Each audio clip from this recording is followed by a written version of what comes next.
यहाँ पर देखिए दोस्तों, ये तो कॉन्टैक्ट है, ये एनो है और ये मर्क्यूरी है। जब भी हमारा ये टेम्परेचर है वो बढ़ जाता है तो ये कुछ इस तरह से ये गेज घूमने लगता है और उसकी ट्यूब रोटेट होने लगती है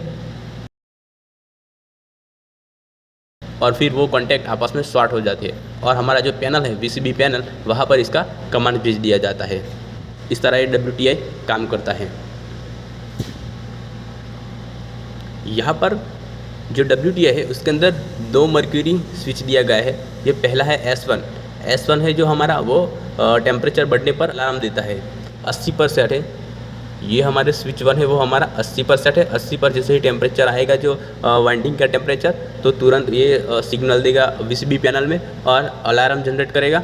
और ये जो स्विच 2 है वो है जब भी टेम्परेचर हमारा 90 तक पहुंच जाएगा, 90% है, 90 तक पहुंचने पर जो ये है सिग्नल देगा वीसीबी को और वीसीबी को ट्रिप कराएगा और बताएगा कि वाइंडिंग टेम्परेचर है वो हमारा बढ़ गया है।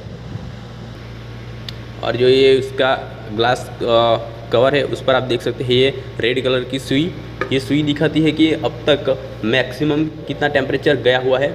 ये सुई इस ग्लास पर लगी हुई होती है। टेम्परेचर बढ़ता है तो ये सुई ऊपर होती है, तो ये इस सुई को भी घुमा देता है और फिर वही छोड़ के वापस नीचे आ जाती है जब टेम्परेचर डाउन होता है।